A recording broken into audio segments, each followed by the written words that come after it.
नमस्कार, बहुत बहुत स्वागत है आप सभी दर्शकों का दूरदर्शन मध्य प्रदेश के इस खास कार्यक्रम नमस्कार एमपी में। आज मैं हूं आप सभी के साथ सृष्टिका और चैत्र नवरात्रि चल रही है। आज नवरात्रि का 8वां दिन यानी कि अष्टमी है।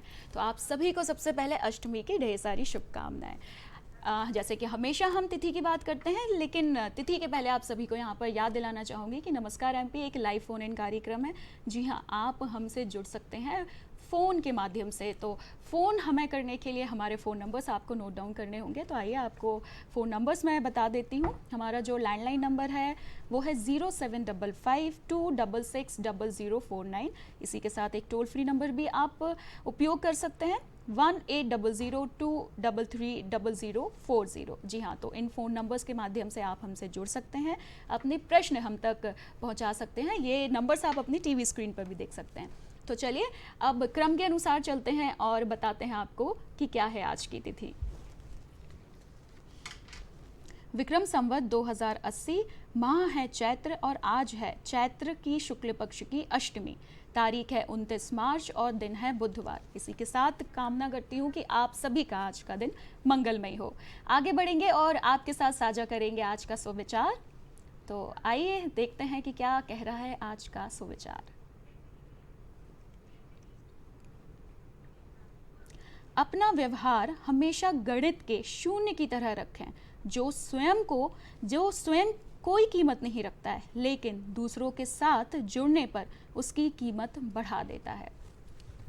जी हाँ दर्शकों, शून्य की कोई कीमत नहीं होती, लेकिन जब भी वो किसी संख्या के साथ जुड़ता है तो उसकी कीमत बढ़ा देता है, यानी कि उसका मूल्य बढ़ा देता है। तो कुछ ऐसा ही व्यवहार हमें रखना चाहिए हमारे जीवन में कि आप कुछ योगदान अपना दूसरों के जीवन में दे सकें।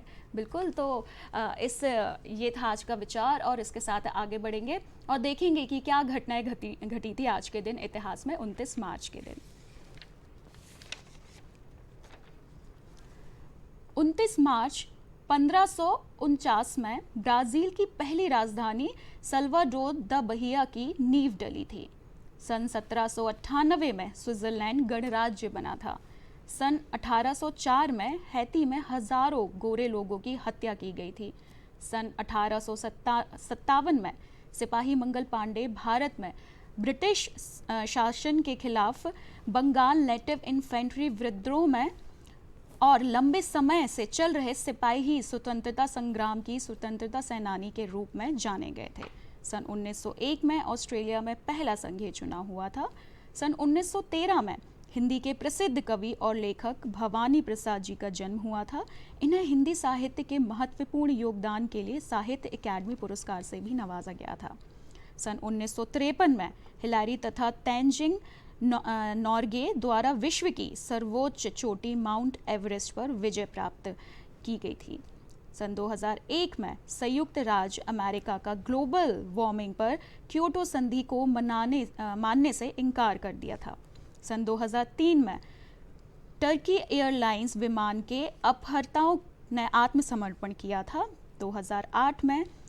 सन 2008 में 29 मार्च के दिन दुनिया के 370 शहरों ने पहली बार ऊर्जा बचत करने के लिए अर्थ आवर मनाने की शुरुआत की थी। और आज ही के दिन सन 2008 में उज्जैन के संस्कृत विद्वान प्रोफेसर श्रीनिवास रथ को उत्तर प्रदेश संस्कृति पुरस्कार प्रदान करने की घोषणा की गई थी। और आज ही के दिन 29 मार्च 2020 में आप सभी को बताना चाहूँगी कि दूरदर्शन के प्रसिद्ध धारावाहिक रामायण में जिन्होंने सुग्रीव की भूमिका निभाई थी, श्याम सुंदर कलानी जी का निधन हुआ था। तो इसी के साथ आगे बढ़ेंगे और आगे बढ़ने के पहले एक बात मैं यहाँ पर कहूँगी कि जीवन एक रंगमंच है। जी हाँ, और हम उस रंगमंच के कलाकार। अब आप सभी सोच रहे होंगे कि ये मैं अचानक से कैसी बात करने लगी हूँ, क्योंकि आज का विषय ही हमारा रंगमंच है। जी हाँ दर्शकों, आज हम बात करने वाले हैं रंगमंच का वर्तमान परिदृश्य और मध्य प्रदेश। और इस विषय पर हमारे साथ जो चर्चा के लिए आज विशेषज्ञ के रूप में उपस्थित हैं वो जाने माने रंगकर्मी हैं, अभिनेता हैं, शिक्षक हैं और निर्देशक भी हैं। और इसी के साथ मैं आपको बताना चाहूँगी कि राष्ट्रपति पुरस्कार से भी वो सम्मानित हैं। संगीत नाटक अकादमी अवार्ड भी उन्हें मिला हुआ है। बिस्मिल्लाह खां युवा पुरस्कार से वो सम्मानित हैं और राष्ट्रीय नाटक मनोहर सिंह अवार्ड से भी वो सम्मानित हैं। तो जी हाँ, आइए स्वागत करते हैं मध्य प्रदेश के गौरव टीकम जोशी जी का। बहुत बहुत स्वागत है सर नमस्कार कार्यक्रम में। जी हाँ दर्शकों, तो आज टीकम जी से हम रंगमंच के बारे में जानेंगे, क्या परिदृश्य है उसका वर्तमान में मध्य प्रदेश में, रंगमंच की क्या आने वाली संभावनाएं हैं। और इसी के साथ जैसे कि मैंने आप सभी को बताया था कि आज अष्टमी है, नवरात्रि चल रही है, तो आज हमारे साथ विशेष रूप से अष्टमी और नवमी पर, क्योंकि कल नवमी भी है, तो इन अष्टमी नवमी की खास चर्चा के लिए हमारे साथ पंडित राम किशोर शर्मा जी भी, जिनको हमने विशेष रूप से बुलाया है। स्वागत है पंडित जी आपका कार्यक्रम में। जी बिल्कुल, तो चलिए सबसे पहले टीकम जी से बात करते हैं और जानते हैं कि सर रंगमंच सुनकर मन में क्या आता है। आप अपने रंगमंच के प्रेम को कैसे परिभाषित करेंगे? नमस्कार। सबसे पहले विश्व रंगमंच दिवस पर मैं आप सबको बहुत बहुत बधाई देता हूं, जो कि 27 मार्च को था। और रंगमंच मूलतः अभी जो दौर चल रहा है जी, उसको हम कहते हैं कि एक ऐसी जगह जो कलरफुल हो और जहां आप खड़े हो, जहां कलर्स हो, कलर्स जीवन से जुड़े हुए, वो रंग जो जीवन, समाज, मानवता, इन सब के रंग होते हैं, उसको मंच पर ले जाना। मेरे लिए रंगमंच का मतलब यही होता है कि जीवन और मानवीय अनुभवों से जुड़े जितने भी रंग होते हैं वो मंच पर कैसे प्रेषित किए जाएं। मेरे मन में व्यक्तिगत तौर पर रंगमंच को लेकर कोई ख्याल बनना या परिकल्पना बनने से पहले मैं इतना सौभाग्यशाली रहा हूं कि जब बच्चा अपनी परिकल्पनाओं के दौड़ में शामिल होता है बड़े होते हुए, तो मेरी खुशकिस्मती रही थी कि मैं रंगमंच से जुड़ गया था। तो theatre it's a part of life, जैसे कि स्कूल होता है। तो पहला ख्याल तो वही आता कि एक बड़ा सा स्टेज, आप वहाँ खड़े हैं और हज़ारों लोग आपको देख रहे हैं। जी, रंगमंच सुनते ही बिल्कुल सर ने बिल्कुल सही कहा कि जैसे ही रंगमंच हम नाम सुनते हैं तो सबसे पहले जो एक दृश्य हमारे आंखों के सामने आता है वो ये होता है कि एक बड़ा सा स्टेज है, कुछ कलाकार उस स्टेज पे खड़े होकर कुछ अभिनय कर रहे हैं और बाकी के बहुत सारे लोग बैठकर उन्हें देख रहे हैं। और वो जो कलाकार स्टेज पर उस वक्त होते हैं वो बहुत सारी सर अगर आप मुझे बताइएगा, भावनाओं के साथ साथ वो जो एक भावनाओं की अभिव्यक्ति होती है, वो एक किरदार में भी उस वक्त होते हैं, एक कहानी को भी वो आपको बता रहे होते हैं। तो बहुत सारी ये सारी चीज़ें होती हैं जो वो एक ही समय पे डिलीवर कर रहे होते हैं। आपने अपने बचपन का जिक्र किया था कि आपने कहा था कि आप खुशकिस्मत हैं कि आपका रंगमंच से जुड़ना हुआ। तो सबसे पहले मैं जानना चाहूँगी कि ये जो जुड़ना था, ये जुड़ना कैसे हुआ? मूलतः मैं 5-6 वर्ष का था, जब भोपाल से ही मैं बिलोंग करता हूँ। तो 5-6 वर्ष का था जब भोपाल में रंगमंडल शुरू हो चुका था, बंसी जी काम कर रहे थे। तो मैं आदरणीय बंसी कौल जी के साथ अपने बाल्यावस्था से जुड़ गया था और उनके साथ फिर मैं लगातार काम करता रहा।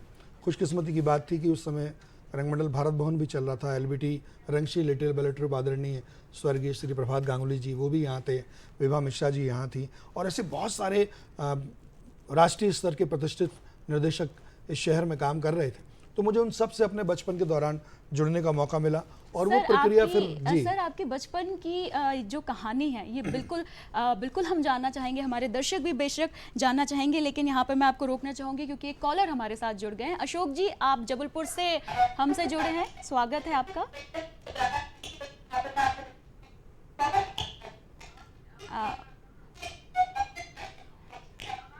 जी सर, मैं ये जानना चाहता हूँ कि इसमें रंगमंच का जो भी कार्यक्रम है, आपका इसमें संगीत का कितना महत्वपूर्ण योगदान है, इसके बारे में बताइए। नाटकों में संगीत का जो रोल है वो कितना महत्वपूर्ण है, वो ये समझना चाह रहे हैं। जी, मैं नाम भूल गया, उनका नाम क्या? अशोक जी। अशोक जी। नाटक हमारे यहाँ मूलतः वैसे हमारा जो समाज है उसमें संगीत का ही अपना बहुत महत्वपूर्ण है। तो संगीत हमारे जीवन में है, लय हमारे जीवन में है। हमारे गुरु लोग भी हमसे कहा करते थे कि आप जो बोलते हैं वो भी अपने आप में एक संगीत है, क्योंकि आप तब कभी ना कभी किसी न किसी पिच पे या किसी न किसी सुर पर होते हैं। नाटक में संगीतमय नाट्य प्रस्तुतियों की हमारे यहाँ बहुत लंबी परंपरा रही है। संगीतमय नाटक भी लिखे गए हैं, सांगीतिक नाटकों का एक लंबा इतिहास भी रहा है।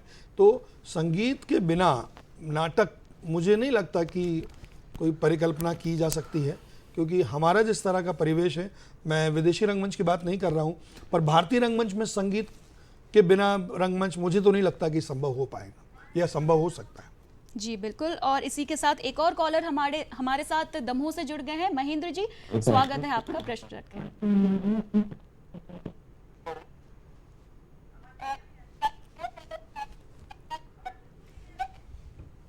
जी मैम नमस्कार, मैं महेंद्र पटेल दमोह से बोल रहा हूँ। सर को मेरा नमस्कार है। मेरा क्वेश्चन ये है कि जैसे जो आज के युवक और युवतियां हैं रंगमंच में अपने लिए कैसे कैरियर तलाशें और उसमें क्या चुनौतियां हैं, थोड़ा सा उस पर प्रकाश डालें सर। नमस्कार।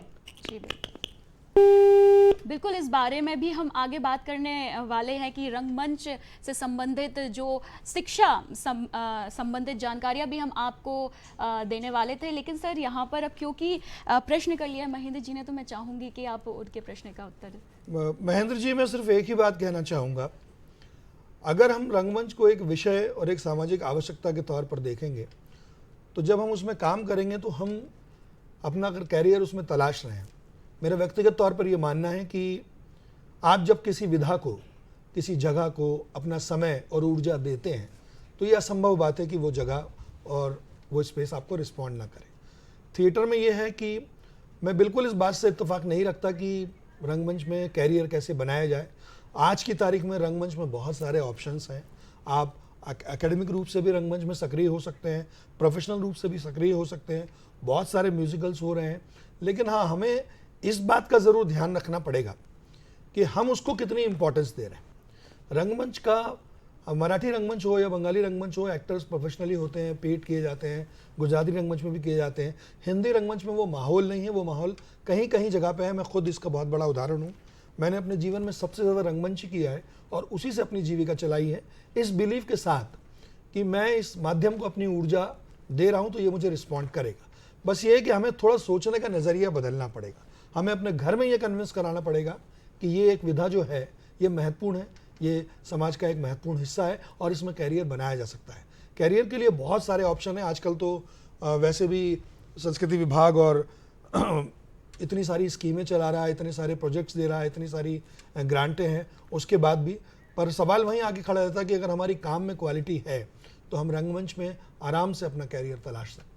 बिल्कुल सर, यहाँ पर मैं आपसे पूछना चाहूँगी कि देखिए, किसी को शौक है एक्टिंग का, लेकिन जैसे कि कोई थिएटर आर्टिस्ट बनना चाहता है और वो स्टडीज़ भी करना चाहता है इस फील्ड में, तो क्या क्या मतलब ऑप्शंस उसके लिए आते हैं इस संबंधित पढ़ाई करने के लिए?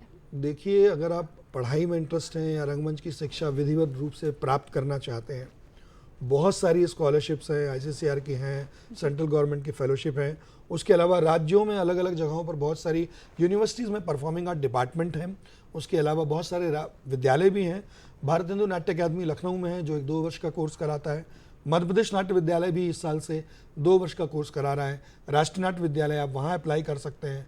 NSD का सिक्किम सेंटर है अगरतला में, सिक्किम में, बेंगलोर में, आप वहाँ भी 1 साल की ट्रेनिंग के लिए जा सकते हैं।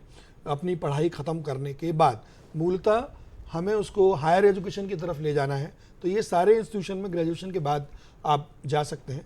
तो वो कई जगह इक्विवेलेंट टू MA है, कई जगह वो आफ्टर ग्रेजुएशन 1 साल का सर्टिफिकेट कोर्स है, कई जगह वो PG डिप्लोमा है। उसके बाद अगर आप डिग्री करते हैं इसमें किसी यूनिवर्सिटी से, आप PhD जा सकते हैं, आप MPhil कर सकते हैं, आप JRF कर सकते हैं, आप प्रोफेसर बन सकते हैं। आप प्रोफेसर बनते हुए, जॉब ढूंढते हुए अपनी प्रैक्टिस कर सकते हैं। तो थिएटर करने के लिए आपको रास्ते ढूंढने पड़ेंगे, लेकिन उसके लिए आपकी सिंसियरिटी बहुत इंपॉर्टेंट है। मौके तो बहुत है, मौक़ों की कमी नहीं है, लेकिन हमारे समय देने की सबसे ज़्यादा कमी है, क्योंकि आज की युवा पीढ़ी बहुत तेज़ी से भाग रही है। तो वो चाहती है कि बहुत जल्दी बहुत कुछ मिल जाए। वो फिल्म और वेब सीरीज़ से बहुत ज़्यादा प्रभावित है। मैं खुद भी काम किया हूँ, लेकिन हम उन लोगों की जर्नी नहीं देखते कि उन्होंने स्ट्रगल कितना किया है। हमारे सामने जो उदाहरण है, वो लोग भी थिएटर से निकले हैं, थिएटर में बहुत स्ट्रगल किया है। बड़े बड़े नाम इस प्रदेश के हैं जिन्होंने थिएटर भी काफ़ी किया है और उसके बाद वो फिल्मों में स्थापित हुए हैं। पर आप हमें ये ज़रूर देखना चाहिए कि वो उन्होंने अपना जीवन में सीखने में, काम करने में, अपनी अप्रोच को बढ़ाने में कैसे योगदान दिया है। बिल्कुल। और जैसे कि मैंने आपको बताया था कि हमारे साथ पंडित जी राम किशोर जी भी खास तौर से अष्टमी के पूजन की बातचीत के लिए हमारे साथ हैं। पुनः स्वागत करूंगी पंडित जी आपका। और दर्शकों, अगर आप कोई भी प्रश्न पंडित जी से अष्टमी से संबंधित या फिर नवमी से संबंधित करना चाहते हैं तो बिल्कुल आप हमें फ़ोन के ज़रिए आप हमसे जुड़ सकते हैं, अपने प्रश्न कर सकते हैं। फ़ोन नंबर्स आपकी टीवी स्क्रीन पे फ्लैश किए जा रहे हैं। पंडित जी, सबसे पहले तो मैं अष्टमी, क्योंकि आज अष्टमी है, आज 8वां दिन है नवरात्रि का, तो सबसे पहले आज के दिन के महत्व के बारे में समझना चाहूँगी। प्रथमं शैलपुत्री च, द्वितीयं ब्रह्मचारिणी, तृतीयं चन्द्रघण्टेति, कूष्माण्डेति, चतुर्थकं पंचमं स्कंदमातेति, षष्ठं कात्यायनी च, सप्तमं कालरात्रिति, महागौरी चाष्टमम। आज जो है महागौरी का पर्व है। और आज जैसे सभी अभी हमने आपको 8 बताया, और फिर नवम में नवम सिद्धिदात्री चा, 90वें दिन जो है सिद्धिदात्री की प्रादुर्भाव होता है। आपने पूछा कि आज अष्टमी का क्या महत्व है। ऐसा है कि सब भगवती जगदम्बा ने, महागौरी ने भगवान भोलेनाथ की जो आराधना करी थी, उसकी आराधना का जो फल मिला था वो आज ही के दिन मिला था, अष्टमी के दिन ही।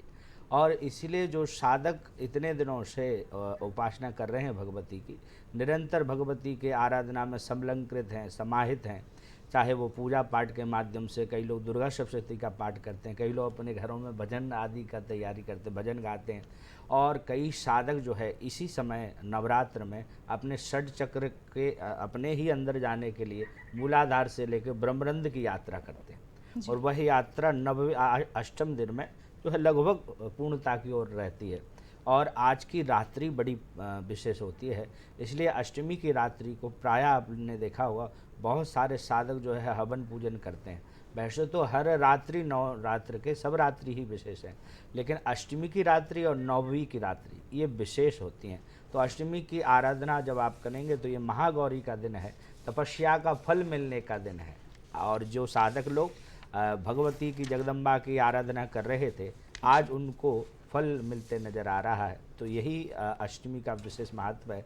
और साथ में इस दिन जो साधक अपने किसी भी कार्य के कारण अगर पूर्ण नहीं कर पा रहे हैं पाठ, वैसे संभवतया कोशिश करना चाहिए आपकी जो आराधना चल रही है वह अष्टमी के दिन पूर्ण कर लें, और नवमी के दिन केवल संक्षिप्त थोड़ा बहुत पाठ छोड़ दें, क्योंकि 9 दिन आपको आराधना करना है, और नवमी के दिन थोड़ा सा कर और फिर कन्या भोजन आदि कराने की व्यवस्था करना चाहिए। जी पंडित जी, यहाँ पर मैं पूछना चाहूँगी कि देखिए जीवन बहुत आज के समय में बहुत व्यस्त है, तो कई लोग, जैसे आज अष्टमी है, वैसे तो जो पूरे 9 दिन होते हैं वो देवी आराधना के लिए समर्पित होते हैं, पर बहुत से ऐसे लोग हैं जो व्यस्तता के चलते जो प्रॉपर पूजा होती है, जो साधना होती है, वो नहीं कर पाते हैं।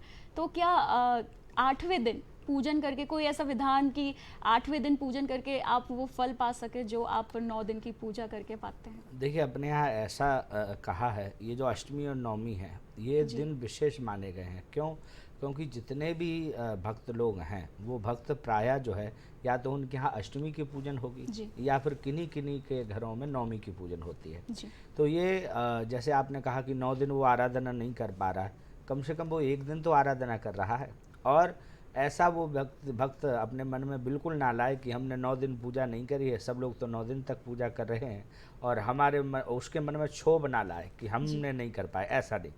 क्योंकि भगवान जो है, अगर आपका मन पवित्र है, मन अच्छा है, भाव का भूखा हूँ मैं, भाव ही एक सार है, भाव को मुझसे जो भजले भव से बेड़ा पार।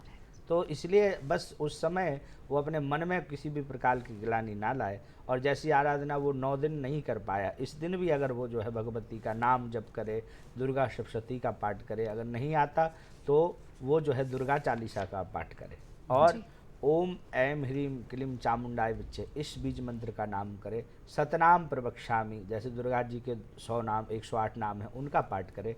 दुर्गा सप्तशती में पीछे 32 नाम दिए हैं, दुर्गा दुर्गा साध्यम, या ये 32 नाम में से कोई भी आराधना करे, वो 1 दिन भी अगर भगवती को अर्चन में लगा देगा, पूजन में लगा देगा, तो निश्चित मानिए उसको भी वही फल मिलेगा। जी, और अखंड ज्योति की अगर हम बात करें तो अखंड ज्योति का महत्व क्या होता है? देखिए, वैसे तो उसमें आपको स्पष्ट समझ में आ रहा है कि अखंड ज्योति मतलब जो खंडित ना हो, है ना। और भक्त लोग जो है जब अखंड ज्योति जलाते हैं तो हम तो सबसे ये आपको बताना चाहते हैं कि ज्योति जब जलावें तो उस समय आप ये अभिमान न करें कि मैं इसकी रक्षा करूँगा। उस समय आप जलाते समय ये जरूर ध्यान दें कि हे भगवती माँ, जैसे ज्वाला देवी आप रहीं। अकबर ने कितना आपके लिए जो है अनुशासन करा, जल का समुद्र खुदवा दिया, लोहे के लोहा मड़वा दिया, फिर भी आप जो है प्रज्वलित रही। हे माँ, आज हम प्रथम दिवस इस दिन स्थापित कर रहे हैं और ये जो ज्वाला है ये आपका ही स्वरूप है। इसलिए जो ज्वाला होती है, जो अखंड ज्योति जिसको हम कहते हैं, वो साक्षात भगवती का ही रूप रहता है। इसलिए ज्योति जलाते समय, उनकी पूजन अर्चन करते समय हमको यही भावना रखना चाहिए कि ये केवल दीपक नहीं है साधारण, ये साक्षात भगवती है। तो उसका महत्व भगवती का ही स्वरूप माना गया है। जी बिल्कुल, यानी कि यहाँ पर भाव का बहुत ही एक कहें तो एक मेजर रोल प्ले करता है, एक महत्वपूर्ण भूमिका निभाता है। जैसा आपका भाव होगा, चीज़ें भी आपके इर्द गिर्द वैसे ही चलेंगी। तो बात यहाँ पर दर्शकों नवरात्रि की चल रही है, नवरात्रि की आज अष्टमी है, तो बिल्कुल यहाँ पर देवी की हम बात कर रहे हैं, तो चलिए आपको एक देवी दर्शन भी हम करा देते हैं। बिल्कुल।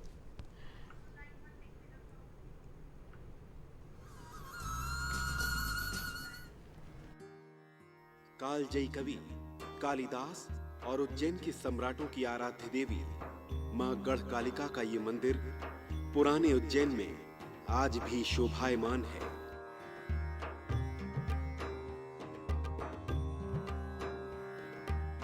यह मंदिर जिस स्थान पर अवस्थित है उस संपूर्ण क्षेत्र को ही गढ़कालिका क्षेत्र कहा जाता है।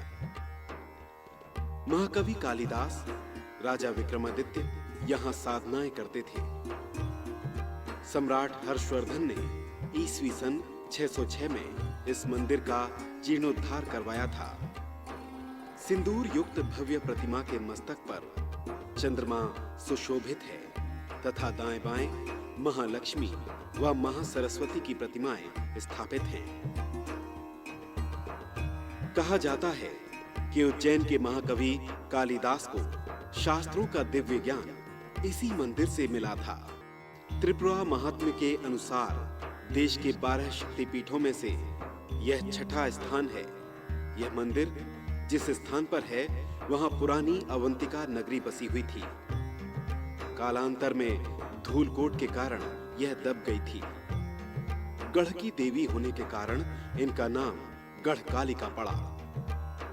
कालिदास की आराध्य देवी गढ़कालिका का मंदिर आज भी उज्जैन के भैरवगढ़ क्षेत्र में स्थापित है।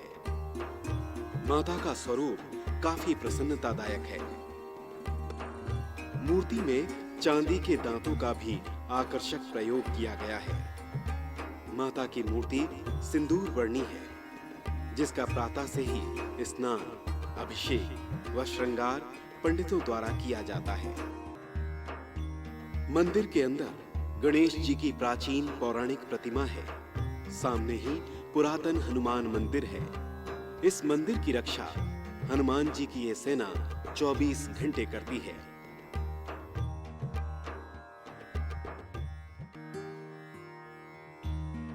गौरतलब है कि पुरातत्व विभाग ने जब यहाँ की खुदाई करवाई थी तब उसमें बड़ी ईंटें, मनके, टकसाल तथा सड़कें निकली थी।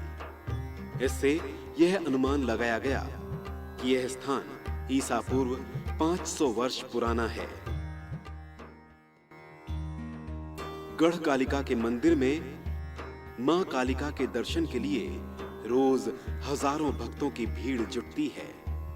तांत्रिकों की देवी कालिका के इस चमत्कारिक मंदिर की प्राचीनता के विषय में कोई नहीं जानता। फिर भी माना जाता है कि इसकी स्थापना महाभारत काल में हुई थी, लेकिन मूर्ति सतयुग के काल की है। बाद में इस प्राचीन मंदिर का जीर्णोद्धार सम्राट हर्षवर्धन द्वारा किए जाने का उल्लेख मिलता है।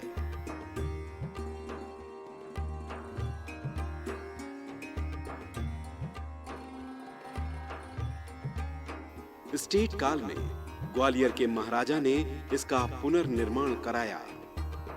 यहाँ पर नवरात्रि में लगने वाले मेले के अलावा भिन्न भिन्न मौकों पर उत्सवों और यज्ञों का आयोजन होता रहता है।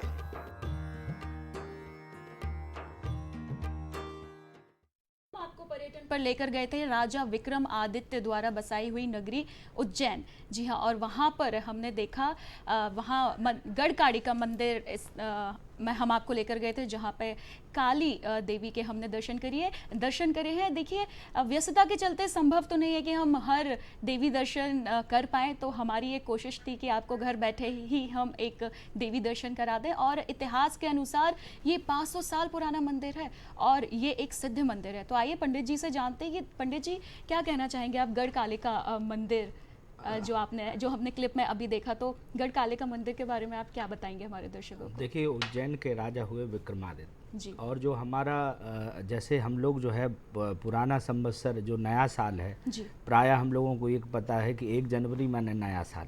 जी। लेकिन हमारा जो नया साल प्रारंभ होता है, भारतीय सनातनी जो नया संवत्सर प्रारंभ होता है, वो चैत नवरात्र से प्रतिपदा से, अभी जो प्रतिपदा गई है तब से प्रारंभ होता है। और उसका जो संवेचन किया, जिससे शुरुआत हुई, तो हम लोग क्या कहते हैं, विक्रमादित्य संवत्सर है। जी। ये जो संवत्सर है ये कौन सा है? विक्रमादित्य संवत्सर।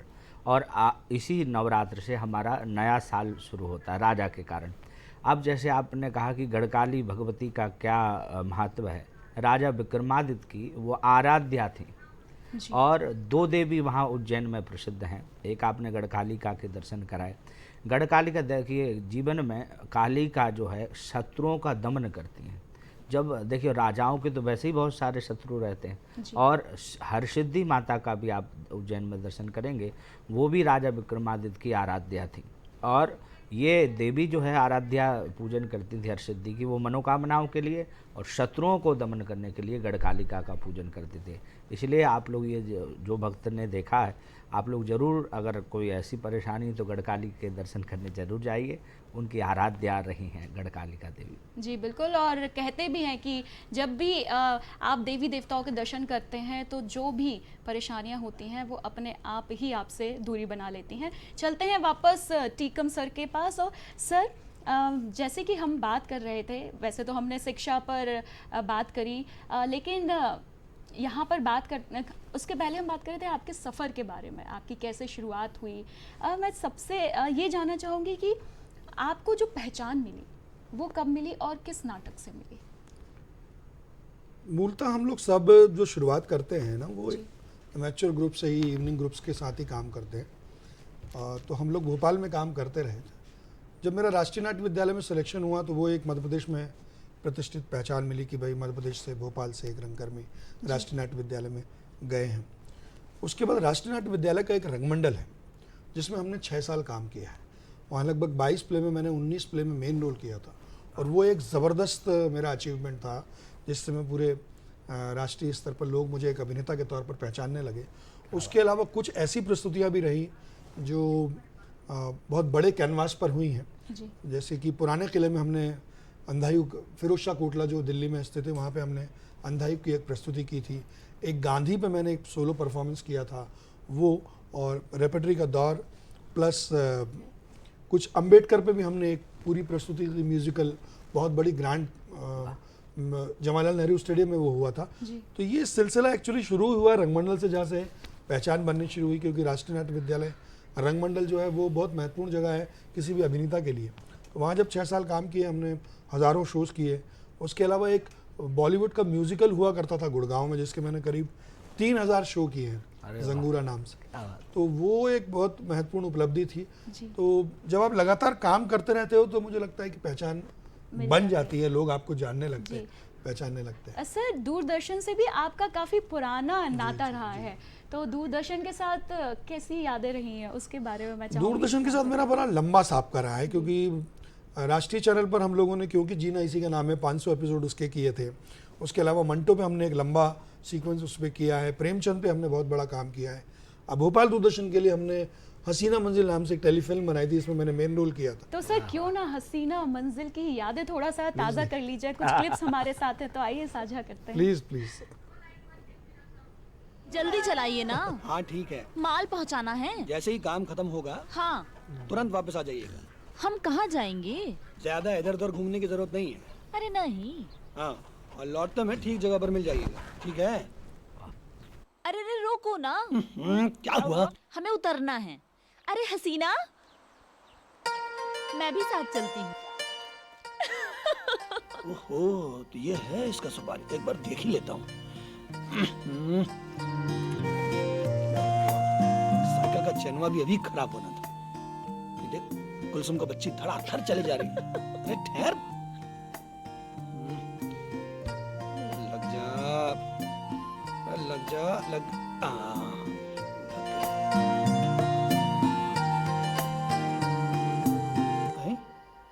कहाँ गायब हो गई? एक बार देख ही लेता तो।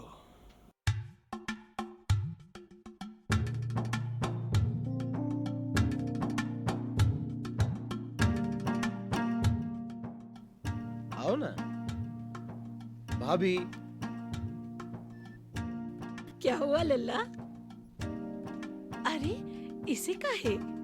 आपको चूड़ियां पहनाने के लिए, बस और क्या।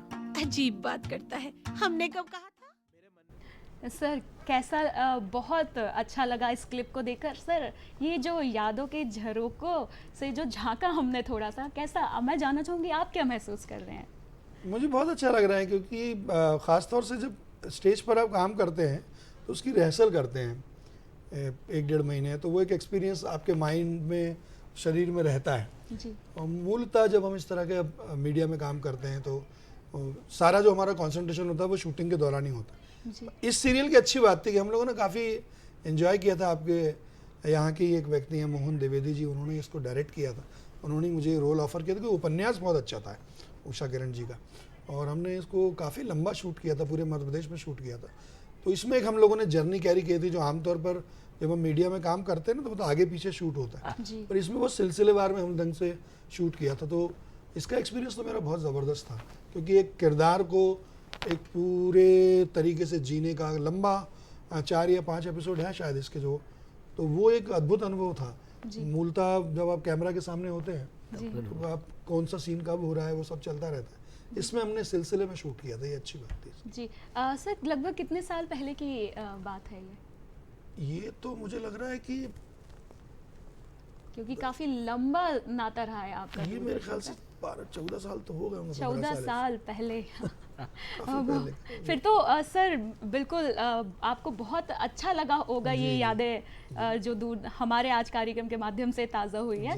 बिल्कुल सर, जैसे कि आपने कहा कि बहुत अच्छा आप रिहर्सल करते हैं जब आप कैमरे के सामने, जब आप रंगमंच पे काम करते हैं। सर मैं जानना चाहूँगी कि रंगमंच पर यानी कि थिएटर वर्क और कैमरे के सामने काम करना और एक रंगमंच पे काम करना, इन दोनों चीज़ों में कितना अंतर है? जो सबसे बड़ा अंतर जो है थिएटर में और फिल्म में अभिनय करने में, वो जगह का बहुत इंपॉर्टेंट है, स्पेस जिसको हम कहते हैं। रंगमंच में आपको पता होता है आप स्टेज पे हैं और सामने ऑडियंस है, उनके बीच में एक दायरा भी हो सकता है, वो पास भी हो सकती है, दूर भी हो सकती है, लेकिन उसमें आप अपने अनुभवों को जब साझा करते हैं दर्शकों के साथ तो आपका अगर आप झूठ कर रहे हो तो आप पकड़े भी बहुत जल्दी जाते हैं।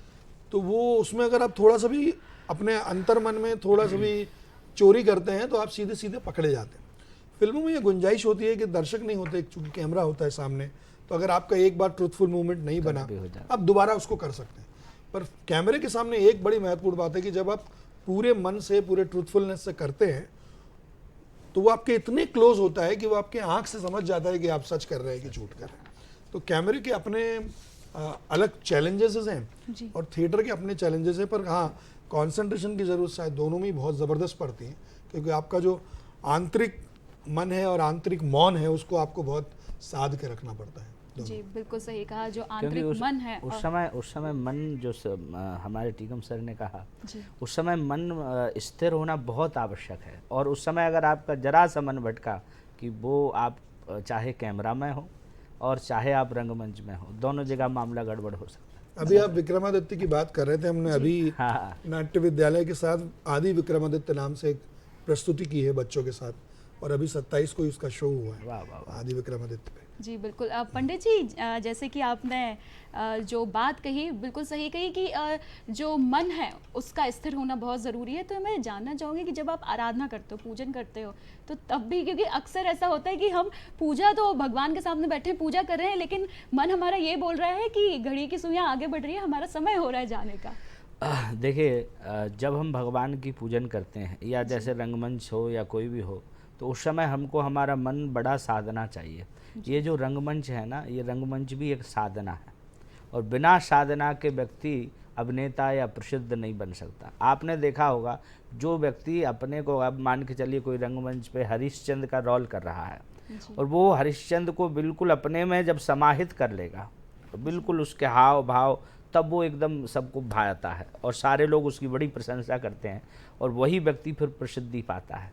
ऐसे ही भगवती की आराधना हो या भगवान की आराधना हो, अगर आपने वहाँ पर भी मन को स्थिर नहीं रखा, तो आप आराधना तो कर रहे हैं, लेकिन वो आपको फलित नहीं होगा। आपको फलित कब होगा? जब आपका मन और तन दोनों आपका एक होगा। आपने देखा होगा, कईयों बार आपने देखा कि जब हम माला जपते हैं तो गौमुखी में हाथ डला हुआ है, और उस समय हमको बार बार हम गुरिया गिनते हैं कि इसके कितने और रह गए, कितने और बकाया। क्यों? क्योंकि आपका मन स्थिर नहीं है, भगवान में नहीं। आज देखिए, जैसे एक प्रेमी प्रेमिका को याद करता है, एक छोटा सा विषय, और उस समय उसको याद नहीं करना पड़ता, वो बरहमेश उसको याद रहती है। क्यों? क्योंकि आप उसको प्रेम करते हो। और ऐसा ही प्रेम जब आपका भगवान के प्रति, भगवती के प्रति दृढ़ हो जाएगा, तब आपका फिर मन कहीं नहीं भटकेगा, केवल भगवती में या आपके आराध्य में ही लगा रहेगा। और मन का बहुत बड़ा रोल रहता है। कहा है, मनेव मनुष्याणम कारणम बंध मोक्षये। ये मन ही बंधन का कारण है, और ये मन ही मोक्ष का कारण है। जैसे एक ताला रहता है, ताले को आप, एक ही चाबी है, उसी से आप यूं करिए तो खुल जाएगा, और यूं करिए तो लग जाएगा। और ऐसे ही आप जो है, चाहें भगवती में लगाना चाहते हैं तो कल्याण हो जाएगा, और संसार में लगाना चाहते तो मन को भटकाएंगे तो फिर भटक ही रहे। बहुत अच्छी बात यहाँ पे पंडित जी ने कहा, बताइए कि ताला मतलब वो एक चाबी, अगर आप उसको इस तरफ कर देते हैं तो लग जाता है, और उस तरफ कर देते हैं तो खुल जाता है। बहुत ही अच्छा उदाहरण था पंडित जी। और जैसे कि हम सभी जानते हैं कि जो 8वां दिन होता है नवरात्रि का, वो महागौरी देवी के लिए समर्पित होता है। तो महागौरी जी का कोई खास पूजन पाठ की कोई विधि? देखिए, आपको हम एक बात बताना चाहते हैं, जितनी भी ये जो 9 देवियां हैं वो अलग अलग हैं, और भगवती मूलतः प्रकृति स्वरूप एक ही हैं, जगदम्बा जी। उन्हीं के मंत्र स्तोत्र से ही हमको जो है आराधना करना चाहिए।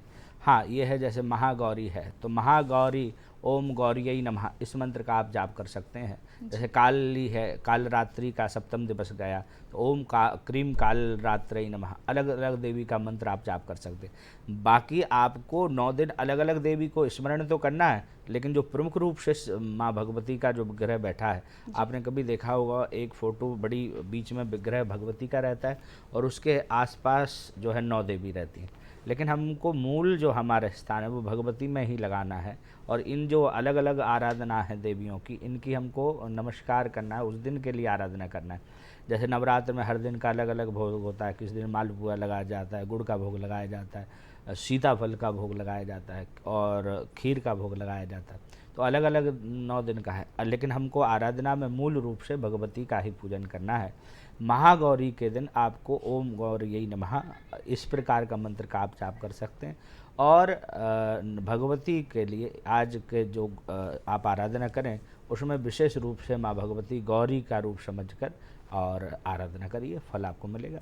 जी बिल्कुल। टीकम जी, मैं जानना चाहूँगी कि पिछले 20-25 सालों में भोपाल में जो थिएटर है, उसके दृश्य में कितना अंतर आप देख रहे हैं? भोपाल में नहीं, मेरे ख्याल से पूरे देश में ही, मध्य प्रदेश में ही थिएटर का स्वरूप तो बदला ही है। पहले एक थिएटर की लड़ाई थी, वो फिल्मों से लड़ी जाती थी, तो एक अलग किस्म का थिएटर होता था। दर्शक तब भी आता था क्योंकि दर्शक बिल्कुल जीवंत अनुभव लेना चाहता है। फिर सीरियलों का दौर शुरू आया, तो फिर थिएटर का अपना स्ट्रगल शुरू हुआ। अब वेब सीरीज़ का दौर आया तो और बड़ा स्ट्रगल हो गया। लेकिन पिछले 20 सालों में मुझे जो लगता है, मध्य प्रदेश में और पूरे देश में ही थिएटर का स्वरूप काफ़ी बदला है। एक पूरी की पूरी जनरेशन आई है जो बहुत अलग ढंग से सोचती है, बहुत अलग ढंग से काम करना चाहती है, और उसके पास रेफरेंसेस इतिहास के कम हैं। वर्तमान में मीडिया से जुड़ी हुई चीज़ों के रेफरेंसेस ज़्यादा हैं, तो उसमें जो नुकसान हुआ है वो शायद साहित्य का हुआ है ज़्यादा, कि साहित्य से थोड़ा दूर गया है थिएटर, ऐसा मुझे लगता है। और हमारे मौलिक जो फोक शैलियाँ हैं हमारे समाज की, या संगीत है या जो भी है, उससे थोड़ा मतलब वो बहुत आर्टिफिशियल ढंग से इस्तेमाल होना शुरू हुआ है। हो बहुत रहा है, ये एक अच्छी बात है कि रंगमंच बहुत हो रहा है, पूरे देश में हो रहा है। और अब इतने सारे अवसर हैं, इतने सारे मंच हैं, इतने सारे प्लेटफॉर्म हैं, इतने सारे समारोह हैं। तो ये अच्छी बात है कि एक युवा पीढ़ी आ रही है जो अपने ढंग से काम करना चाहती है, और वो जैसा सोचते हैं रंगमंच के बारे में, जिस ढंग से एक्सप्रेस करना चाहते हैं, बहुत सारे नए नए आइडियाज़ भी आ रहे हैं। तो हो तो काफ़ी रहा है, पर उसको समेट के कंपोजिट करने की बहुत ज़रूरत है, जो मुझे मेरा व्यक्तिगत विचार। सर, आपने यहाँ पे युवा पीढ़ी की बात करी, तो देखिए एक्टिंग आप देखें अक्सर तो लोगों को लोग ये बहुत जल्दी कंक्लूड कर लेते हैं कि एक्टिंग का कीड़ा हमारे अंदर है, पर वो कई बार वो सोचना समझना का कारण आकर्षण भी हो जाता है। तो एक्चुअल में अगर कोई समझना चाहे कि वाकई में मेरे अंदर एक्टिंग का कीड़ा है, या फिर कई बार बच्चे बोल रहे होते हैं, माँ बाप को भी समझना होता है, क्योंकि उन्हें भी नहीं पता होता है कि वाकई में हमारा बच्चा एक्टिंग करना चाहता है, प्रभावित है, तो वो कैसे समझें, कैसे अंतर कर सकते हैं? मनोरंजन के क्षेत्र में सबसे महत्वपूर्ण बात जो है, अभी जो भी लोग हैं, अभिनेता हों, लेखक हों, निर्देशक हों, जिस भी तरह का काम करने वाले लोग हों, उनका मूल जो इस विधा की ओर आकर्षण होने का जो कारण है वो अभिनय ही है। उसके बाद फिर वो जब अभिनय करते हैं तो उनको पता चलता है कि ये मुझसे हो रहा है कि नहीं हो रहा है, या मैं इसमें हूँ। तो इसीलिए मुझे लगता है कि ट्रेनिंग जो है वो बहुत महत्वपूर्ण इसलिए हो जाती है कि हम सब अभिनय से ही प्रभावित होके फिल्मों के और इससे थ्रू आते हैं, पर शायद हमको ये जानना बहुत ज़रूरी है, और वो थिएटर ही देता है कि आप ये जान पाए कि आपके अंदर नैसर्गिक गुण किस चीज़ का है। तो वो नैसर्गिकता तलाशने के लिए रंगमंच बहुत महत्वपूर्ण चीज़ है। कि कई बार हम वो जगह नहीं ढूंढ पाते, या वो कारण नहीं ढूंढ पाते कि हम जुड़े क्यों हैं, हमें क्या है वो जो हम खुद भी डिफाइन नहीं कर पाते कि हमें क्या अच्छा लग रहा है। मतलब हमें पता होना चाहिए कि हमें क्यों अच्छा लग रहा है। तो ये सब चीज़ें हैं जो बड़ी लड़ाई हैं, लेकिन एक युवा पीढ़ी में तो अभिनय को लेकर एक आकर्षण है ही, क्योंकि इतना ग्लैमराइज्ड फील्ड है, और हर आदमी फेम के पीछे तो जाना चाहता है, हर आदमी चाहता है। पर मैं ये मानता हूँ कि हमारे समाज में शायद ऐसा कोई भी व्यक्ति नहीं है जो अभिनय ना जानता हो, लेकिन उसको सीखना अपने आप में एक टफ काम है। बाकी अभिनय के बारे में राय सबकी अपनी अपनी है। जी बिल्कुल। सर, अगर बात करें मध्य प्रदेश की, तो मध्य प्रदेश में एक्टिंग सीखने के लिए कौन कौन से प्लेटफॉर्म से बच्चे अगर क्योंकि सीधा एक दिमाग में आता है कि अगर हमें एक्टिंग सीखनी है, सबसे पहला जो नाम आता है वो आता है मुंबई। जी।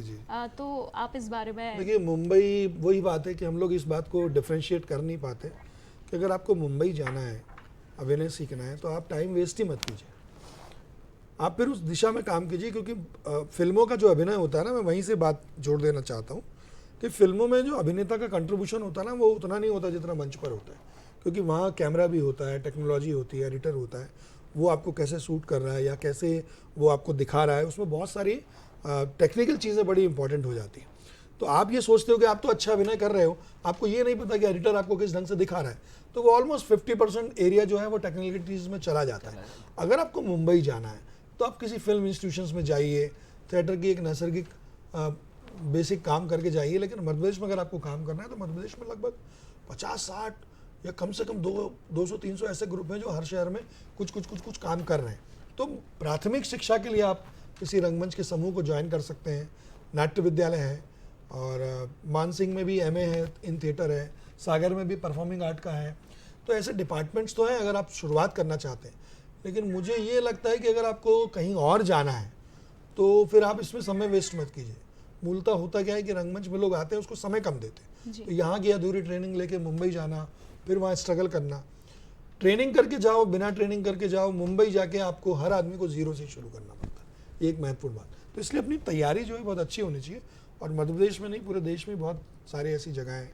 सीखने की इच्छा और संयम के साथ सीखने की इच्छा ही आपको आगे बढ़ा जाएगी। जी सर, इस फील्ड में अगर हम बात कर रहे हैं थिएटर की और रंगमंच पे काम करने की, कई लोग, क्योंकि ये काफ़ी ऐसा नहीं होता है कि थोड़े से समय में आपको कुछ हासिल हो जाए, काफ़ी लंबा समय आपको स्ट्रगल करनी होती है। तो कई बार लोग इसलिए भी पैर अपने पीछे ले लेते हैं फाइनेंशियल क्राइसिस के चलते, क्योंकि यहाँ पर साथ ही साथ एक्टिंग के करियर को अगर आपको आगे लेकर जाना है तो उसके साथ ही साथ आपको अपने फाइनेंशियल स्टेटस को भी देखना होता है कि आपको अपने आप को स्थापित करना होता है फाइनेंशियली। तो सर यहाँ पर आप क्या कहना चाहेंगे उन युवाओं के लिए? मैं सिर्फ इतना ही कहना चाहूँगा कि जब आप इंजीनियरिंग करते हैं जी, आप 5 साल इंजीनियरिंग करते हैं, अब डॉक्टरी करते हैं, 4-5 साल सीखते हैं, MBBS करते हैं, MD करते हैं, फिर प्रैक्टिस करते हैं और तब जाके बच्चे डॉक्टर बनते हैं। थिएटर आप 1 साल में क्यों कर लेना चाहते हैं? आप थिएटर को भी एक विषय की तरह लीजिए, उसमें दीजिए 4-5 साल। और मैं इस बात की आपको गारंटी देता हूँ कि अगर आप उस माध्यम को 4-5 साल जो है अपने संयम के साथ, धैर्य के साथ, पूरी ऊर्जा के साथ देते हैं तो फिर उसमें प्रोफेशनलिटी होने का कोई ऐसा तो नहीं है कि कोई अड़ंगा डला हुआ। आप उसको एक माध्यम की तरह, एक प्रोफेशन की तरह अगर ट्रीट कर रहे हैं तो उसकी ट्रेनिंग लेने में भी उतना समय दीजिए जैसा कि आप बाकी विषयों में देते हैं। बहुत सिंपल। मैं कल को अगर सोच लूँ कि मुझे पंडित जी बनना है तो मैं नहीं बन सकता 1 साल। मुझे सब कुछ पढ़ना पड़ेगा, मुझे वेद भी पढ़ने पड़ेंगे, मुझे फिर जीरो से शुरू करना पड़ेगा जो मेरा अल्प ज्ञान है, तो उसमें मुझे लगेगा ही 4-5 साल तो कम से कम लग जाएगा। तो ये देखने की दृष्टि है सबसे ज़्यादा इम्पोर्टेंट। और एक और बात अगर मैं आपको कहना चाहूँगा कि जैसे हमारे सर कह रहे हैं टीकम जी कि इसमें अध्ययन की बहुत आवश्यकता है। आप विचार करिए कोई फर्स्ट क्लास में है और वो फर्स्ट क्लास में ना जाए या नर्सरी में ना जाए, आजकल तो KG1 नर्सरी ये भी हो गई, और सीधे 12वीं में एडमिशन लेना चाहे जी, तो एडमिशन तो हो जाएगा कहीं पैसा दे के या किसी भी प्रकार से, लेकिन वहाँ आपकी पात्रता नहीं रहेगी। और अगर आपको पात्रता बनाना है तो क्रम से चलिए, पहले नर्सरी पढ़िए, फिर KG1, फिर KG2, और जब आप वहाँ 12वीं में पहुँचेंगे तो वहाँ आपकी एक तो पात्रता भी रहेगी और कोई कैसा भी प्रश्न करेगा तो आपको सवाल का जवाब भी मालूम रहेगा।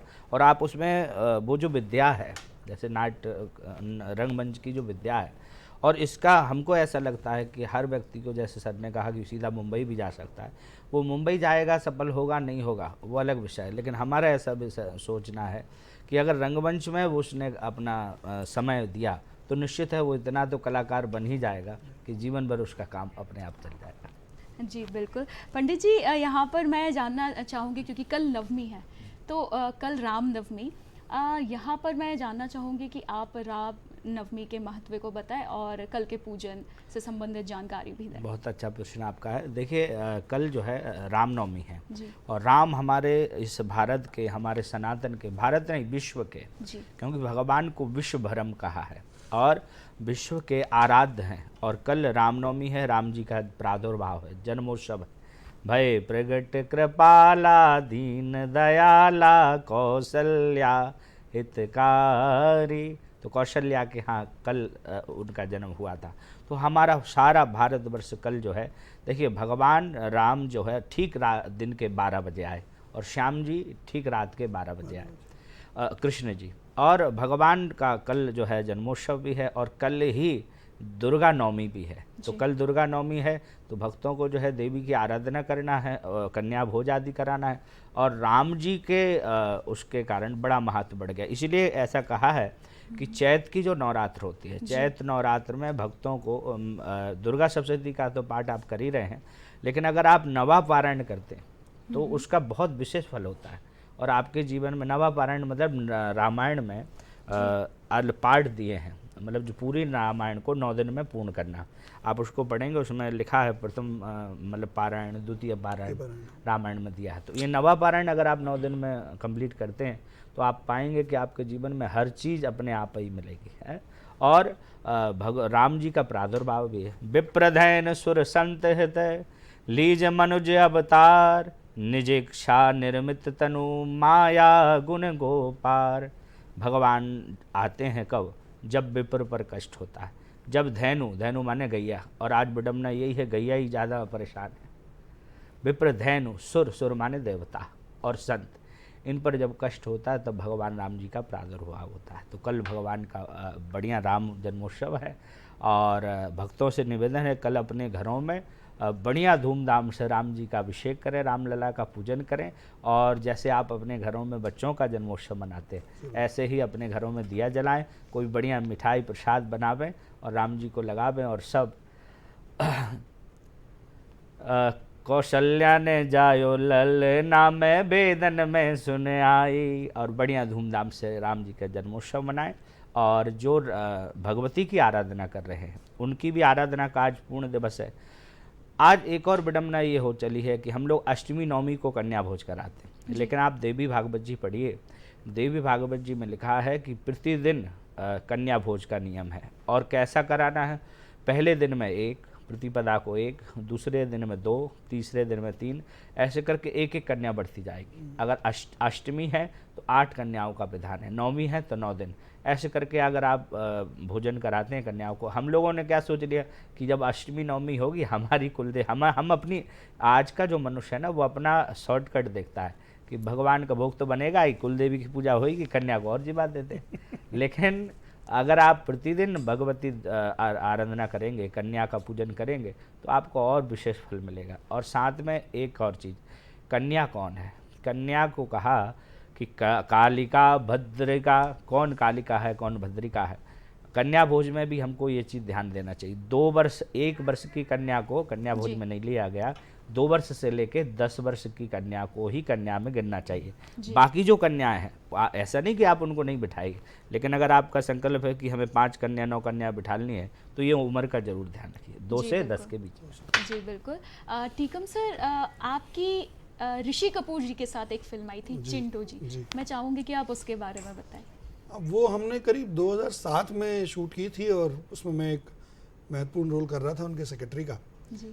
तो अच्छी बात ये थी कि उस शूटिंग में पूरे टाइम मैं उनके साथ था और इतना सुखद अनुभव उनके साथ मुझे हुआ क्योंकि वो अपने आप में ही, उनको सब कुछ पता है फिल्म के बारे में। मतलब वो सिर्फ अभिनेता नहीं है, वो कैमरा भी जानते हैं, वो लाइटिंग भी जानते हैं, उनको पता है ब्लॉकिंग कैसे करनी है। क्योंकि अब चूँकि उनके फादर इतने बड़े फिल्म मेकर थे तो शायद घर की परंपरा से ही, पर मैंने उनके साथ रह के बहुत सीखा कि कैसे कैमरे के सामने अपने को एक्सपोज करना है, कैसे लाइट्स लेनी है, कैसे समझना है, कितना वॉल्यूम रखना है। तो वो जाने अनजाने बहुत गुस्सैल किस्म के व्यक्ति थे। वो बात बात पे बहुत हाइपर हो जाते हैं सर, लेकिन वो प्यार इतना करते थे मुझे। मैंने बहुत अच्छा वक्त बिताया उनके साथ और सिखाते भी बहुत थे और बहुत अच्छे ह्यूमन बीइंग थे वो। और उनका कुछ भी छुपाव जैसा नहीं था कुछ भी जी। ना। वो कभी वहाँ पे ऐसा दिखाते थे कि मैं इतना बड़ा एक्टर हूँ। तो मेरा उस फिल्म के दौरान और आदरणीय रंजीत कपूर जी ने मुझे वो मौका दिया था, तो हम लोग सभी लोगों ने, हिमाचल में उसकी शूटिंग हुई थी, बहुत लंबी चली थी, तो हम करीब 1-1.5 महीना हिमाचल में थे और वहाँ हम लोगों ने उसको शूट किया था। तो वो बहुत अच्छा अनुभव रहा, बढ़िया अनुभव रहा। जी बिल्कुल। टीकम सर और पंडित जी, आप दोनों के लिए मैं कार्यक्रम में आने के लिए धन्यवाद करूंगी क्योंकि समय और इजाज़त हमें नहीं दे रहा है हमारी बातचीत को आगे ले जाने के लिए।